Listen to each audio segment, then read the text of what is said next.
Welcome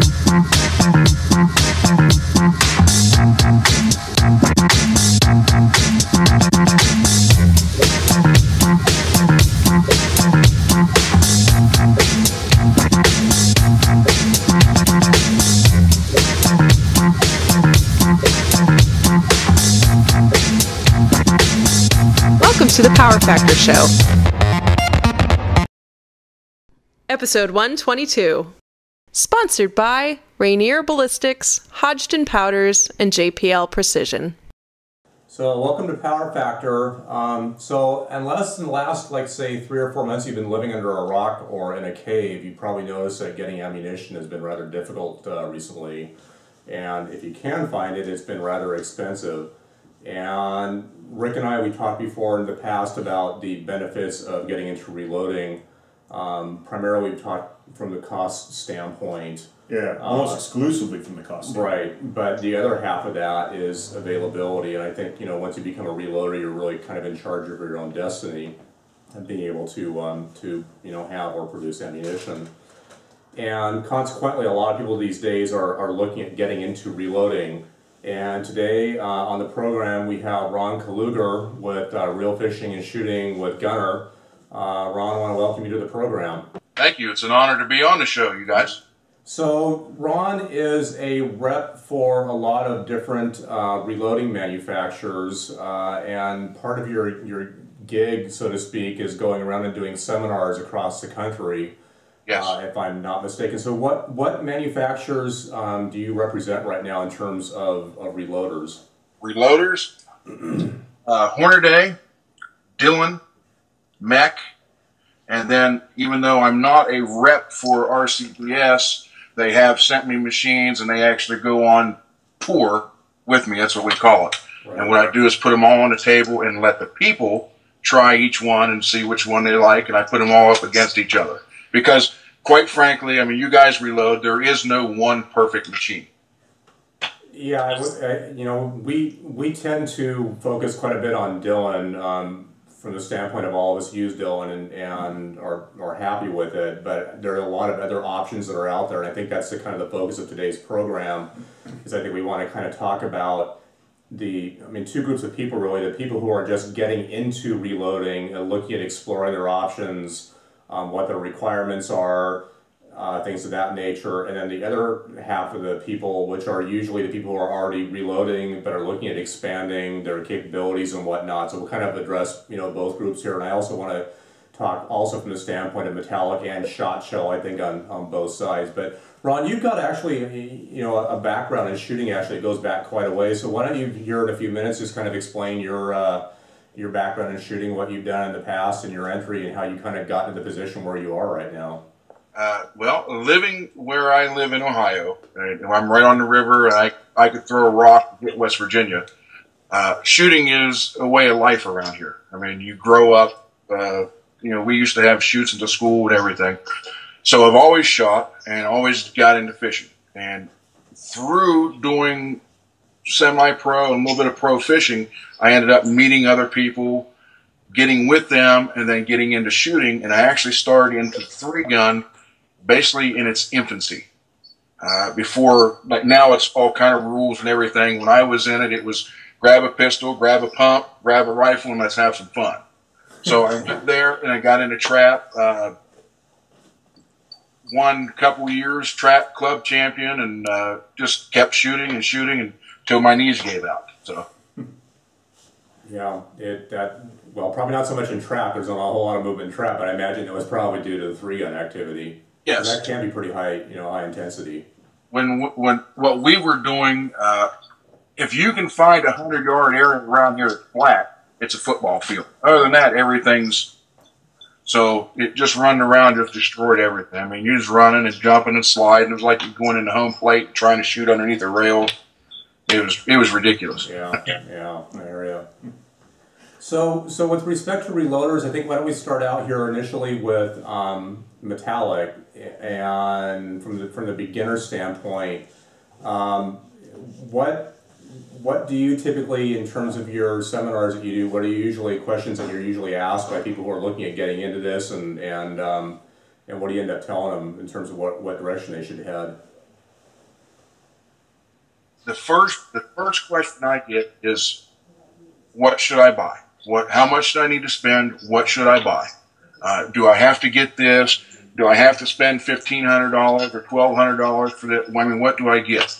Then they usually come up with surprisingly, the Lee 1000 progressive. I think that's what it is. That's what a lot of people want to start with. I show them that there's a lot of plastic on that. Plastic's going to wear and plastic's going to break. Right. I do try to steer them away from single stage. Okay, that was going to be my question, because it used to be kind of the conventional wisdom was you start with a single stage press, then you move to the progressive, but I don't think people are doing that anymore. No, and when I've had people ask, and I'm like, well, when you start with a single stage, you're handling 3 to 4 times what you don't have to handle, and that's 3 to 5 times more chances for mistakes. Right, exactly. Right. Yeah. So just eliminate it from the beginning, and buy a good press one time, and don't have to worry about it. Yeah. I think the other thing that a lot of people don't take into consideration is they're looking at the here and now, this month or this year or whatever, but they don't really take into consideration what they're going to be doing, say, 5 years down the road, or what they might be reloading. So, it's the same thing like when people go out and buy a gun safe. They buy a gun safe for the number of guns they have right now and don't think they're ever going to buy any more, and all of a sudden they've, outgrown the capacity of their gun safe. I think the same thing kind of happens with reloaders, is that people will go out and, like you're saying, they'll buy a single stage, and they get hooked by it, and all of a sudden they're shooting more and they want to reload more, but they're strapped by their initial choice.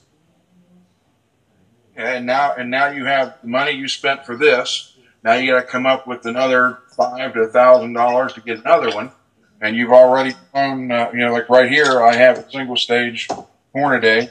I think just the press itself is probably $140. So you could take that $140 and put it towards a sonic cleaner. Nice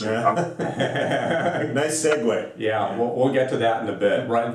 Okay, so for those who didn't get that, Ron's got a rather unique method for cleaning brass, and I will say that Ron's brass is probably some of the shiniest brass that I've seen, and I think you've got a segment on your YouTube page here about your brass cleaning methods, and we'll mention your YouTube page here, or at least put it up in the show notes, a connection to that, so people can look your direction on that. But you've got some really unique methods for cleaning brass, and it does work. So yeah, I mean, I've had people tell me that they don't want to use a sonic cleaner because they don't want to bake their brass when they're done, or they don't. I had one guy that bought a kitchen sink strainer and would actually put the brass upside down on the strainer and leave it sit for a couple days. Good grief.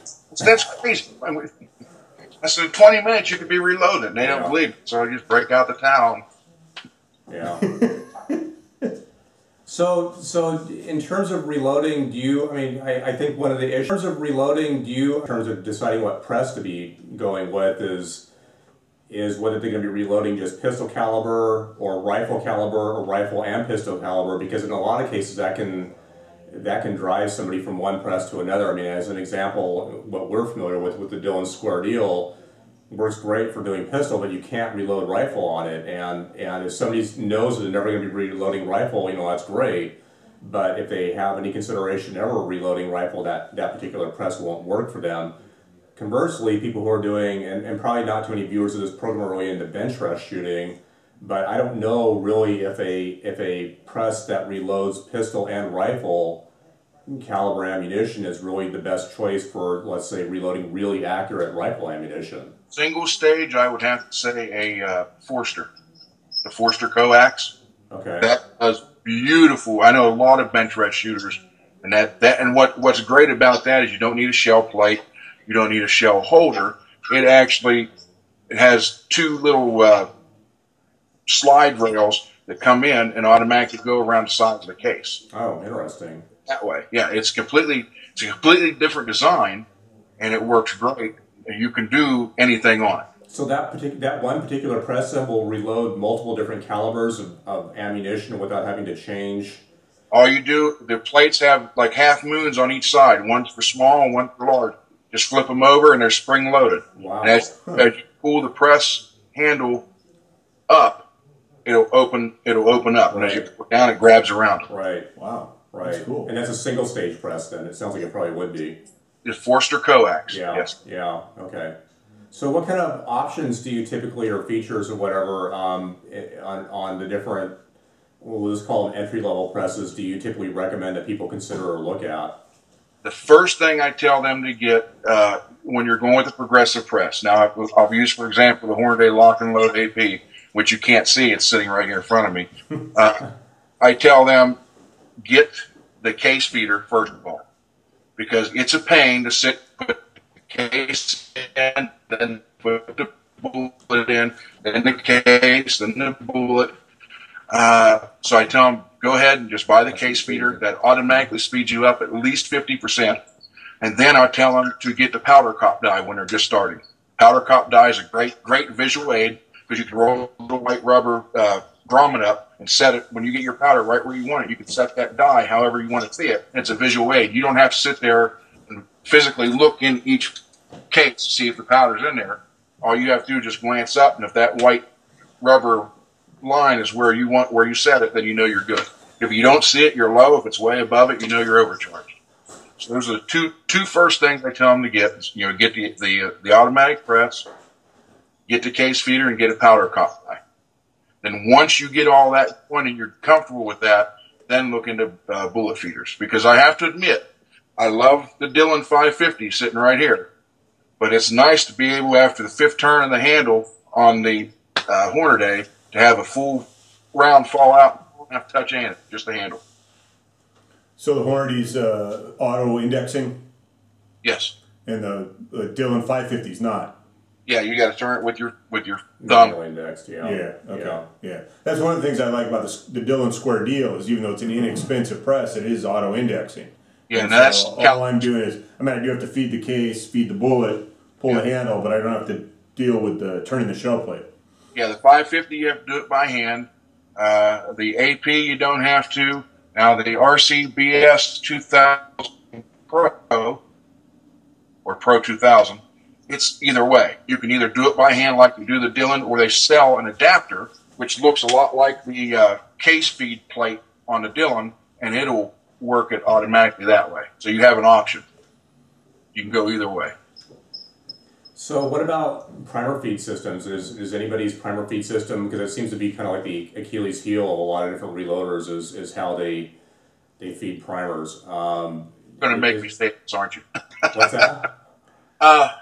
The one that it's easier if I do it this way. The one that I do not like is the RCBS strip system. Yeah, when I saw them come out with that, I was thinking, what were they possibly thinking? Because that just seems like I've had. When I got the press brand new, set it up, ran it through there, and the first thing it did was tear up the first strip. Yeah. And I actually talked to, and I have to give them credit. Their customer service was great. And if you've ever watched Shooting USA, you've seen Kent Sakamoto. Mm-hmm. I've talked to Kent on the phone a couple times. He walked me through. They had to send me a whole new head, or a ram head, for it to get it working. So I can't complain about their customer service, and Kent was absolutely great.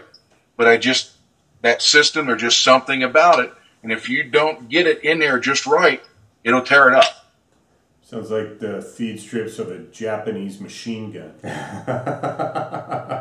It's just, yeah. So is that, and just not to dwell on that, but you have to load those strips and then feed them in there? I'll show you. They give you this. I don't know how well you can see it. Yeah. And you put your primers in here. You put your strip all the way in. You shake it. Okay. And then the primers all end up down there, and then you press that to load it into the strip. Okay. Then you take the strip out, and they interlock. So it is like a Japanese machine. There you go. I was just kidding. But it is like a Japanese machine. I thought you used one before. But I mean, the press itself is built like a tank. The RCBS Pro 2000 is built like a tank. Like a Japanese tank? It's just the primer system. I don't understand that. I don't know why they would do that. And the only other thing is it's backwards. On the Dillon, it goes clockwise. Oh, okay. Hornaday goes clockwise. RCBS goes counterclockwise. That really screws with you when you're used to using go small the deal. wrong way. It's going the wrong way. So, Right. Yeah. Right. But how many people have 5 different brands of reloaders in their garage? You know. well, I can't help you there. Actually, One that we know of. in the room, but 5 of them's not set up. So. Okay. Yeah. Yeah, I mean, you know, having used the Dillon method, you know, it seems to work fairly well. My previous method before that, I was using a Lee turret press, so I was having to hand load, you know, the cases using the Lee, you know, squeeze thing or whatever, and you know, that takes a lot of time and also exposes you to potential dangerous situations if one of those primers happens to detonate and chain detonate the whole entire tray. Well, that wakes up. Yeah, well, I've got anvils in my ceiling to, unfortunately, had a chain detonation. I was cursing whoever came up the small primers on the 45 ACP. I was doing something the other day on the single stage, and I apparently tried to put a large primer in a small one, and it gave me a fountain through the top of it just come right out through the top of the brass. Wow. It's like a big spark fountain. It scared the crap out of me. Yeah, wow. Yeah, I've been pretty attentive. I mean, it used to be I'd see maybe 1 in 100 cases that I picked up, but now it's more like 10%. I mean, there's enough of them that I have to look at every case and scrutinize it pretty heavily. I have a case here. It's probably got 150 small primer 45 ACPs that I threw out a bunch. And I'm running the indoor range at our club on Mondays and Thursdays, and we get to keep the brass. If you don't reload, we get to keep the brass. Well, now with the ammo shortage, we're seeing all kind of weird stuff, and I don't even know where it even came from. Russia. Yeah. Well, one time Steve and I shot this benefit. It wasn't a benefit. It was like an invitational match for all the safety and range officers, and they were giving out prizes. And my prize was this 5-gallon bucket of brass. And after sorting it, I had like 145 cases, 109mm cases, and everything else was all these short magnums and Eastern European semi-rim stuff. And I swear, 5-gallon bucket, I threw away 4.5 gallons. It was just the most bizarre arrangement of brass I'd ever seen. That's a good way to get rid of your trash. I never thought of that. Yeah, that's a good idea. Yeah, and I spent hours separating the stuff out, and it was just junk. I can imagine, the stuff we're seeing is just real funky colors, like a copper orangey color. I mean, I've never seen, and some of the head stamps you can't even read them. Some of them's Egyptian. Got to be scale case, probably. Yeah. So in terms of shot shell reloading, to shift gears here a little bit, what do you recommend for people who are first getting involved in shot shell reloading? Who are looking at doing that? Okay, that's a tough one, because I just want to get you on the program, Ron. A friend of mine just got into it this week, and he was going to buy a mech. A guy had one used, and it was the GN 9000, and initially it was going to be $250. He asked me, "Is that a good price?" I said, "Yeah, they sell for right around $600. So for $250, get it." So the guy shows up at the range, and he goes, "He wants $650 for it." I said, "Sick." Here it had the electric activation system with it. You can have the hydraulic system or the electric, where you don't have to pull the handle. You just you put your wad in, put the hull in, and either hit the foot pedal or hit the 2 buttons. Foot pedal is hydraulic, the 2 buttons are electric. So he didn't want to spend $650. So I offered to give him a Mech 650 or 600 Junior. Right. He didn't want to take it. So I said, "Well, you've never done it before. You don't know if you want to do it, and this is really the only Lee press I will recommend, only because you're not. If you don't like it, you're not out a lot of money." I know what you're going to say. The Lee Load All 2. Yep. Is it quick? No, but for $50, if you like it, you'll obviously move up to a better press anyhow. But at least that, just to see if you like it. It's not a bad option. But I would suggest, you want to spend the money first thing, get a 600 Junior right off the bat. But if you don't have now they're getting close to $200. The 600 Juniors are anywhere between, I think, $165 to $195. So if you just don't have that money, for $55, you can get a Lee and give it a try. And if you don't like it, you're not out a whole bunch of money. You can always sell on eBay for $30, so you get some of your money back. Yeah, yeah. Yeah, I've had, as I mentioned before, I've had the experience using the Mech 600 Junior that my dad had. This is back in the 70s. He had 12 gauge Mech, and I had a Lee load all in 16 gauge for my 16 gauge because he didn't want to invest a whole lot of money into it, depending on what happened. And then when I bought my own press, I got the Size Master, which I felt was a definite advantage for what you paid over the 600 Junior. Primarily because of the primer feed system. You weren't handling the primers, and also the sizer was a collet versus a ring sizer. But again, you're handling that hull all the way around the press, and there's room for error there as long as you handle it, either tipping it over or whatever the case may be. But yeah, I mean the Mech's got a really big following for people who are getting into shot shell reloading. But I personally don't know a whole lot about the alternatives, either from other manufacturers, be it RCBS or Hornady or anybody else. I mean, Hornady has the 366, which I have behind me. I know John uses 2 of them. Right. And good for John. That's good. RCBS has the Grand, and I think it's not Baby Grand. I can't think what it's called, or maybe it is Baby Grand. It's called the Grand, basically. No, you're right. Below the Grand, there is a it's comparable to the 600 Junior. Yeah, yeah. Those aren't. I mean, they're pretty competitive with Mech. They're pretty much the same thing. Now, when you get into the Grand, you're getting more in line with the 366. Yeah, it has a little different feature. It's a lot like your new Dillon. The wad arm comes out, which makes not just a little swing out. I mean, it actually pops out far. Right. So the Grand is a nice press, but you're going to have again $700 or up in that. Yeah, I really wouldn't call the Grand or the SL900 really an entry level press in terms of shot shell reloading. That's the more the advanced stage. So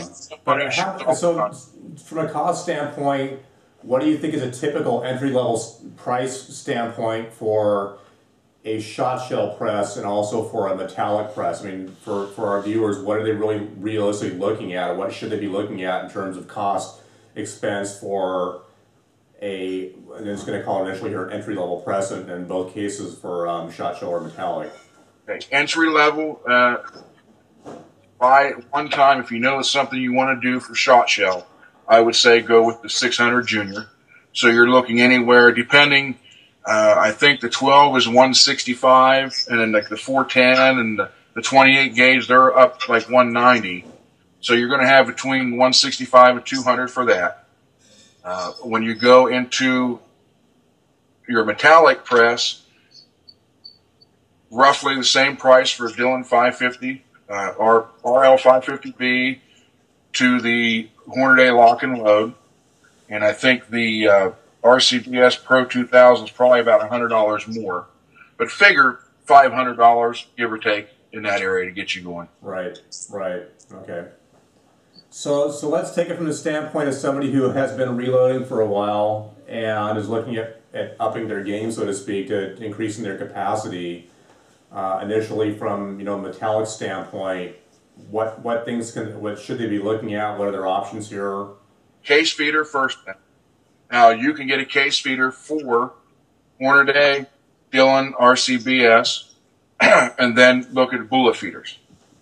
Now the Dillon 550 does not have a bullet feeder, although I did see a guy on YouTube, and I've never talked to him, but he took the bullet feed system from the Lee 1000, and the arm that controls your powder drop on the 550. Right. Okay, he made a new plate that has another one of those arms over about the 10 o'clock position. Huh. And that comes up and it operates the bullet feeder. So he actually put a Lee 1000 bullet feeder on and it worked fine. And he's selling the plates on eBay for like $25. Really? Wow. Wow. So, I mean, it's officially not a Dillon bullet feeder, but it works. I have the Hornady bullet feeder on this one, and actually I have the ammo plant before they started selling it as the ammo plant, and you can't beat it. I mean, you want to talk, you get it all set up, you get it set right and ready to go, and literally after the fifth pull of the handle, you got a finished case in the tray, and I've never had to touch anything. Just make sure your primers are full. And you can get a bullet feeder for RCPS. They actually make two different ones. They make one that's automated that actually has the die and feeds through on every one. Then they have a new one now that's actually a cheaper way, and it's basically a die that you put in, and it's got a plastic tube, and it almost reminds you of the Lee 1000. You can put so many bullets in a tube, and then it'll drop them in that way. It's like under $40 for that. But their actual bullet feeder is like $300 some. And in terms of, let's say, but I mean, if you want to increase your speed, you got to have a. I didn't hear you. You broke up on that one. Yeah, you did also. You were saying you got to have a something or other, but that's what you said you got to have. Yeah, to speed up, the first thing you have to have is a case feeder. Have to have a case feeder. Just adding a case feeder speeds you at least 50% faster. And then you go to the bullet feeder. That's the only thing that's going to make the press faster. The rest of it's you getting with it and working on it. Right. You have to get into a rhythm. And you know that from working with single stage shot shell. Oh yeah, definitely. Yeah. Getting a rhythm, you start doing a lot better. Yeah, at some point, I mean, there's just a speed that you just can't go beyond, and you don't want to go beyond just from a safety standpoint. But yeah, you definitely develop a feel and a rhythm for it. I mean, you could add, like on this, I have the roller handle. I don't know if you can see it or not. Yep. The aluminum roller handle. It's a little bit more stout. They offer a plastic one, but aluminum, obviously it's just going to feel better and more stout. So that speeds it up. I mean, even for MECs, they go from the standard straight handle to one that looks like a shovel, the T handle kind of thing. That even helps. I mean, just little stuff like that. Work on the handle. You can buy ergonomic handles now that won't hurt you won't have the fatigue in your arm as you normally would. And just little things like that can make it better. And biggest thing, believe it or not, is if you're not going to stand when you're loading, get a chair that's high enough. Because I've seen people sit with presses up here, and they're literally doing this. That's got to hurt after 10 minutes. And I think that's a really important point, is to get yourself comfortable when you're reloading, because, I mean, for myself, I'm good for about an hour in terms of reloading, and I think that's more of a mental capacity thing more than a physical issue. But I have you guys know I've watched every episode of your show, and I like it. So I want to thank you for that. I've heard you guys say before an hour, 2 hours, and you're done. I'm just getting started then. That's my wife. I'm in here 6-8 hours doing stuff. And I just get in the zone, and then, of course, I shoot still around 3,000 rounds a month. So I'm loading all the time. Yeah. Yeah, if I was shooting 3,000 rounds a month, I'd be reloading all the time too. So yeah. But yeah, I mean, you like standing when you reload. Yeah, and if I didn't stop after an hour, then I'd probably want to sit. But I have two presses, two square deals, one that's bolted right on the counter, and then one that's on the strong mount. So the strong mount is good for standing, and then I can sit on a bar stool and load on the lower one. And so just depending on which press I'm using and how I've got them set up, sometimes I'll stand and sometimes I'll sit. Well, see, you said bar stool, so that's obviously going to lift you up higher. Yeah. That's a big thing. I mean, if you're down too low or up too high, I've seen where guys are sitting there and they're literally, when they're bent over real far when they put the handle down. That hurts your back, it hurts your arm. You got to be comfortable. It's interesting you should talk about the handle, because when I was looking at shot shell presses, I was really attentive to the length of the handles on some of these presses. I mean, the Ponsus Warren, I mean, the handle had to be, about that long. I mean, really long, and it looks like you really have a real long stroke there. I was looking at it going, this is going to be really fatiguing, and just, reloading on this thing for, an hour or two. And it's little things like that, but it's stuff to take into consideration. Now, I think on the square deals, you have it's the cast aluminum handle. Yes. And you really can't change it? No, I mean, it's got like a gear shift knob on the end. Okay. There's no, I don't know if they make a roller for it. But yeah, I mean, it's just an aluminum arm that sticks up with a knob on the end. So I end up kind of changing my grip so I don't get a blister, really, from just the friction on that knob, because there's no rolling action at all, except the knob against your skin. Yeah. So that's not ideal. That's why I like this one.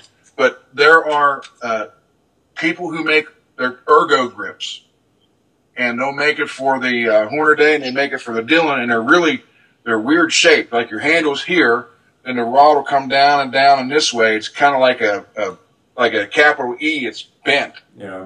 And you get the full motion of you obviously running the ram, but your hand's only moving that far. So, and they have roller handles on them too. So, and you just have to look on eBay, just type in ergo grip. It's I don't know if it's guys in a garage or what, but I mean they got the same color. You can buy the one for the Hornaday, it's the same color red. You can get a blue one for the Dillon. So they're really nice. I'm trying to get one. So Ron, something you were saying, effectively the biggest bang for the buck initially is probably a case feeder. What's a case feeder run for say the 550, and then also for the RCBS presses? The case feeder for the 550 is, last time I checked, they went up. I think they were about 350, 375. Really? And then the Hornaday, or the Hornaday one, you can get, if you look around, you can get it for $299. They were originally selling for almost $400. And see, I mean, I have to admit, I like Amazon. If you look on Amazon, you can find some deals on stuff. So, I mean, you can't, you just got to have a case feeder. You get a case feeder, it makes a big difference. As it froze. I can tell you, on my 550, I'm actually reloading without a case feeder, but then I'm not reloading on it much anymore anyway. So, but yeah, I mean, it is. It's not bad, but I can understand how now, having used a case feeder on my SL900, the benefit of that. But yeah, I could really see that that might be a valuable add-on if you're really trying to crank out a lot of ammunition. But I guess the next question would be from the 550 standpoint. The press itself is probably now around $400. A case feeder being another, say, $300 or so. You're up around $700, and I would start asking the question, why aren't we looking at an SL650? Well, that's it takes different types to make the world work. Yeah, that's true. Yeah. If you look at the way this one's all decked out right here, you're looking at probably $1,100 at least. Wow. And it's the 550. Right. I think I don't know if I'm supposed to have a 650 coming. It hasn't showed up yet, so I don't know how much more I'd like it, because I'm doing pretty good on this. I mean, like you get to the rhythm. It just so happens to be where you put the bullet in is right where your thumb is moving, so it's right there. But again, with everything, you got the primer warning. You have all that. You're you got some Morse code on that thing. Well, yeah, if I knew it. So the new ham license, you don't have to know that, thank God. Yeah, so I was waiting for your message there. You were going to send there for a second, but yeah, okay. Secret message. Yeah. I mean, you wouldn't understand my Morse code, because I don't understand it either. So I can see what you mean going into a 650 if you're that much. Some people just still want to do it by hand. For some reason, they feel they have just that much more control over it. Right. So in terms of like shot shell reloading, what's the next step there? I mean, I know in the case of my SL900, you can buy it without a case feeder, but everybody said you'd be an idiot to do that. And I got the case feeder with it, but what about on shot shell press? I mean, how do you amp up or ramp up production on that? You would just have to go from your 600 Junior to a progressive press, And I know something that John said in the first when you did with him on his 366. Please make sure you got the shot thing shut off if you're just running that through. Make sure you have a hole there to catch it.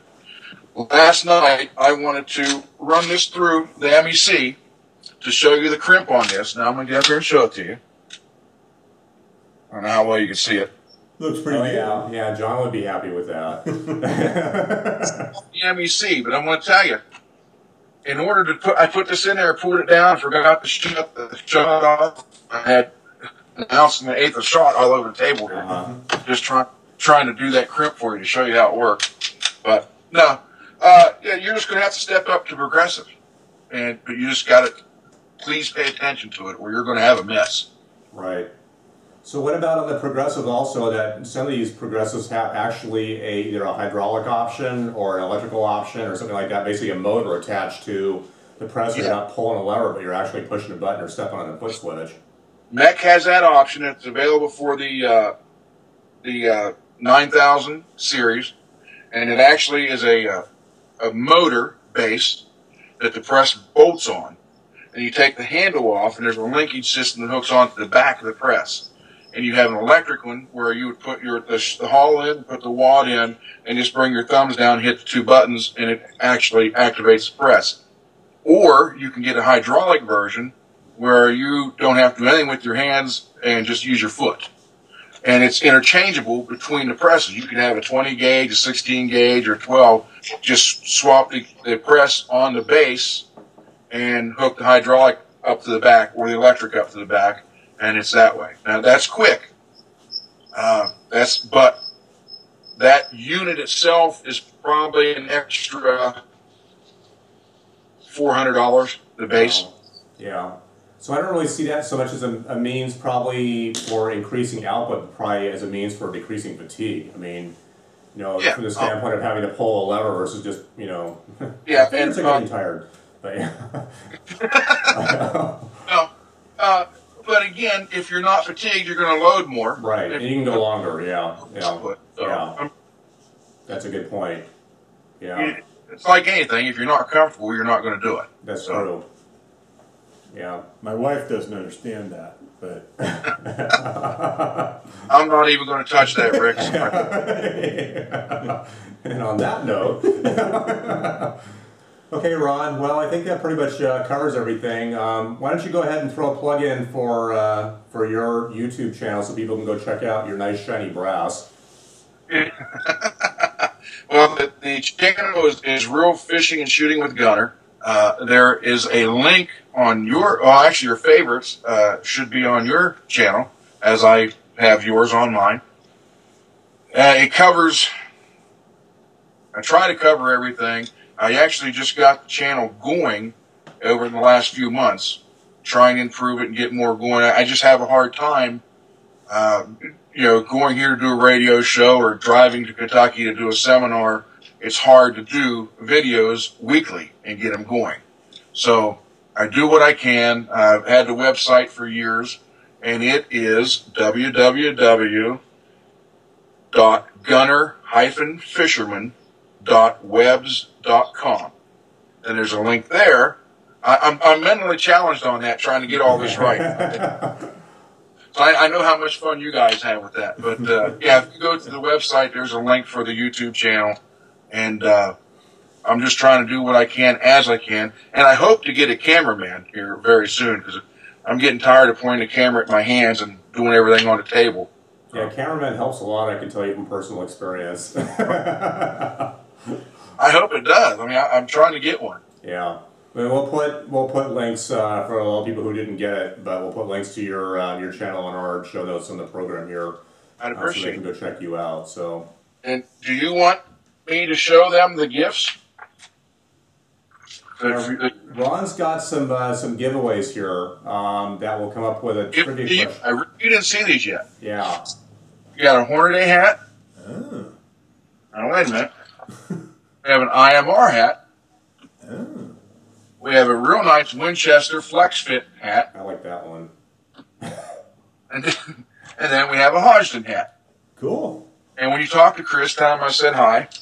And we also have two Lawrence brand shot pins, hat pins.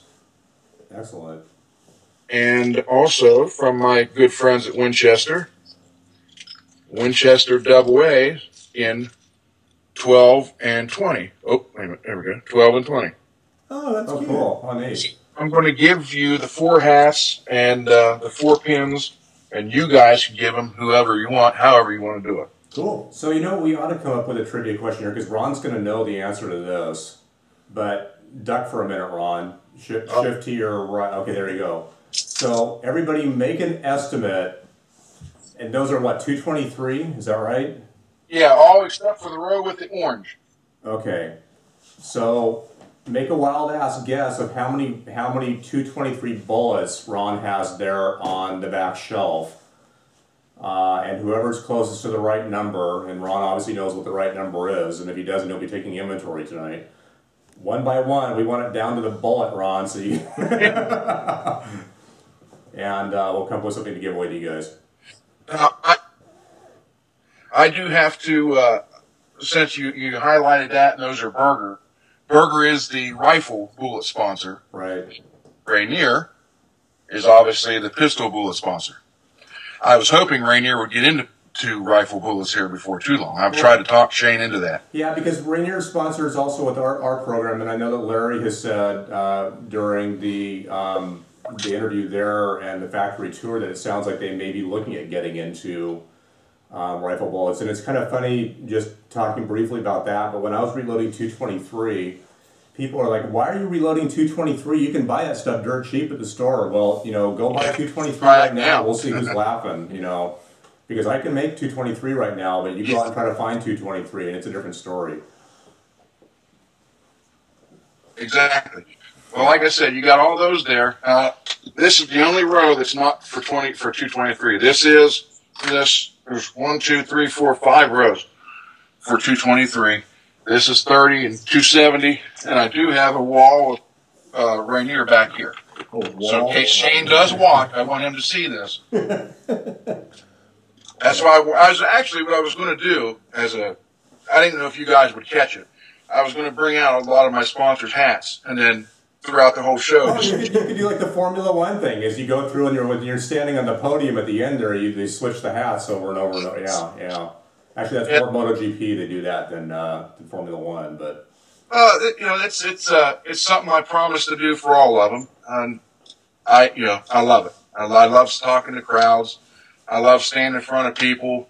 Actually, I'm trying to learn some magic tricks to make it a little bit more radio shows. I love doing it. It's just, I mean, it's great. I'm blessed to be able to be doing all this like I am, and being. When you do something you love, it's not work. Yeah, I hear you. And the same way with shooting. And I do want to make it out to your state one day, because you saw, Steve, I know you saw the video I shot 8 shots with the SIG real quick. Yeah. I would love to get in and match with you, Rick. I'll have to practice that. We're Larry. Yeah. Okay, Ron, thanks again for coming on. Appreciate it. Thank you. Okay, so thanks everybody, and thanks Ron again for coming on. You can hit, I might actually be able to pull this thing off. So website at powerfactorshow.com, email at powerfactorshow@gmail.com, facebook.com/powerfactorshow. I think that hits everything. Yeah, I think so.